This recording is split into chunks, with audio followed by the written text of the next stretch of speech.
I need to say something that might make you a little uncomfortable.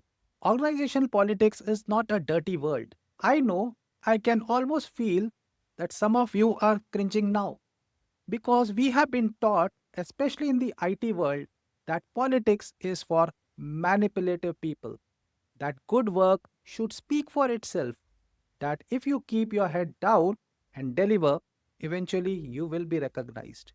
How's that working for you? Because here's what I have seen across 30 years in the industry and hundreds of coaching conversations. The most talented people are not always the ones who get promoted. The hardest workers are not always the ones who get the best projects. And the smartest people in the room are not always the ones whose ideas get implemented. The people who rise, they understand something that most mid career and senior professionals refuse to accept. Every organization runs on two operating systems. The first one is the formal one, the org chart, the processes, the performance reviews. The second one is the informal one, the relationships, the influence, and the unwritten rules. And if you know only how to operate in the first system, you are playing with one hand tied behind your back. Today, I am going to help you untie that hand. I am going to show you how to navigate organizational politics with integrity, without selling your soul, without becoming someone that you are not, but with your eyes wide open and your career moving forward. So, let's start by addressing the elephant in the room.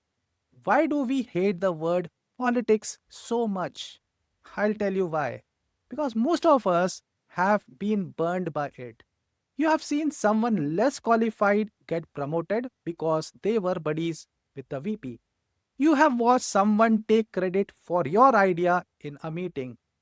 You have been blindsided by a decision that was made in a hallway conversation you weren't a part of. And it made you angry. It made you cynical. And somewhere along the way, you made a decision. You said to yourself, I am not going to play that game. I am going to let my work do the talking. And I respect that. I genuinely do. That comes from a good place, from integrity, from wanting to earn things the right way. But here's where the problem starts. You confuse two very different things. You confuse toxic politics with organizational awareness. Toxic politics is manipulation, it's backstabbing, it's throwing people under the bus for personal gain. And yes, that's disgusting. I'm not asking you to do any one of that. But organizational awareness? That's understanding how decisions really get made. Who influences whom? Where the power sits? What matters to the people who matter?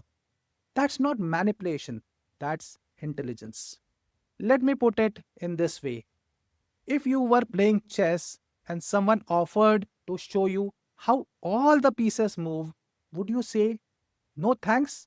I don't believe in strategy? Of course not. That would be ridiculous. But that's exactly what you are doing when you say, I don't do politics. You are choosing to play a complex game without understanding the rules. And then you are frustrated when you lose. So, the first mindset shift I need you to make is this: stop seeing politics as something that happens to you. Start seeing it as something you can learn to navigate with skill and integrity. Now that we have reframed what politics actually means, let's get into the first practical skill. And this is the foundation of everything else. You need to learn to read the room. And I don't mean in a meeting, I mean the organizational room, the big picture. Every organization has a power map, and it almost never matches the org chart. The org chart tells who reports to whom. The power map tells you who actually influences decisions. And these are very different things. Let me give you an example from my coaching work. I was working with a client, let's call him Rahul. Rahul was a senior technical lead at a large IT services company. He had a great idea from a platform migration that could save the company significant money. He built a solid proposal. He presented it to his direct manager. His manager liked it, took it up the chain, and nothing happened. The idea just disappeared. Rahul was frustrated. He thought it was politics, and in a way, it was, but not the toxic kind. When we dug into it, we discovered that the real decision maker for platform investments wasn't the CTO, it was the head of the PMO. That person had the ear of the CEO and controlled the investment committee. Rahul's manager had taken the proposal up his own chain, which had no influence over the particular decision. Once Rahul understood this, he found a way to present his idea to the right stakeholder through a mutual connection at a cross functional meeting. Within 2 months, the project was greenlit. Same idea, same Rahul, different result. The only thing that changed was his understanding of how influence flows in the organization. So here's what I want you to do. Take a piece of paper, write down the three most important decisions that will affect your career in the next 12 months. Now, for each one, ask yourself who actually has influence over this decision? Not who should, not who's on the organization chart, actually does. If you don't know the answer, that's your first homework. Find it out. Skill number two, build alliances, not transactions. One of the biggest mistakes I see professionals make is that they only build relations when they need something. They only reach out to senior leader when they want a favor. They only collaborate with other teams when there's a deliverable involved. And people can smell that from a mile away. Nobody wants to feel like they are being used as a stepping stone. Real organizational influence comes from genuine relationships built over time. And here's the key word, genuine. I'm not asking you to be fake. I'm not asking you to smooth or flatter people. I'm asking you to be genuinely be curious about the people around you. What are they working on? What challenges are they facing? What do they care about? Because here's the truth about influence, it's a bank account. You have to make deposits before you can make withdrawals. And the best deposits aren't favors or flattery, they are value and genuine interest. Let me give you three simple ways to start building your influence bank account. First, be the connector. When you hear someone struggling with a problem and you know someone who can help, make the introduction. Costs you nothing and it creates value for two people at the same time. Over time, you become known as someone who connects the dots, and connectors are some of the most influential people in any organization. Second, share credit generously. I know this feels counterintuitive. You want recognition, but here's the paradox. The more credit you give to others, the more people want to work with you. And the more people want to work with you, the more visible and influential you become. It has a multiplier effect. Third, show up consistently in cross functional spaces. Attend the town halls, participate in the working groups, volunteer for the cross team initiatives. Not because you are trying to be seen, but because that's where relationships across silos are built. And cross functional relationships are the currency of organizational influence. Here's what I tell my clients, if 100% of your work relationships are with your immediate team, your career is fragile. One reorg, one manager change, one budget cut, and your entire support system disappears. But if you have built genuine connections across the organizations, you have resilience, you have options, you have influence. Skill number three, manage your narrative. This is the one that most IT professionals resist the most because it feels like bragging, it feels like self promotion, and we have been conditioned, especially in Indian culture, to be humble, to let our work speak for itself. But here's the harsh reality: your work does not speak. You have to speak for your work. Let me ask you something. Do you know what your skip level manager thinks about you? Do you know the three words people would use to describe you in a leadership meeting? Do you know what your reputation is outside your immediate team? If you don't know the answers, you are not managing your narrative, which means someone else is managing it for you, and they might be getting it wrong. Managing your narrative is not about bragging or exaggerating or being loud. It's about being intentional with how you communicate the value you create. Here's a simple framework I teach. I call it the impact formula. Instead of talking about what you did, talk about why it mattered. Most people say things like, I migrated the database to the new platform. That's an activity. Nobody cares about activities. Instead, try this. I led the database migration that reduced our downtime by 40%, which directly improved our SLA compliance for the quarter. That is impact. That's a narrative. See the difference? Same work, but completely different story. And here's the thing you need to practice. Because when the moment comes in a review, in a casual conversation with a senior leader, in a meeting where someone asks what your team has been working on, you need to be ready. You need to have your impact stories prepared. I recommend keeping what I call an impact journal. Every Friday, 5 minutes writing one thing that you did that week that created the business impact. After a few months, you have a library of stories ready to use whenever you need them. And here's the beautiful part: when you talk about your work in terms of impact, it does not feel like bragging.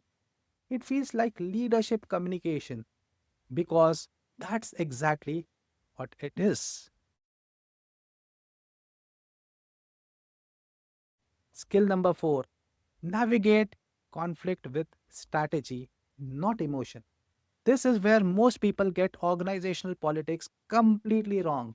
When they encounter resistance, whether it is a colleague blocking their idea, a manager who's playing favorites, or a peer taking credit for their work, their first reaction is emotional.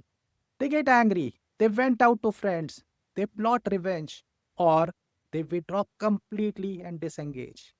None of these responses are strategic. The politically intelligent professional does something very different. They pause, they get curious, they ask themselves three questions. Question number one: what does this person actually want? Not on the surface. What's driving their behavior? Are they protecting their territory? Are they afraid of losing relevance? Are they under pressure from their own leadership? Question number two: where is the common ground? Even in the most adversarial condition, there's almost something that both the parties want.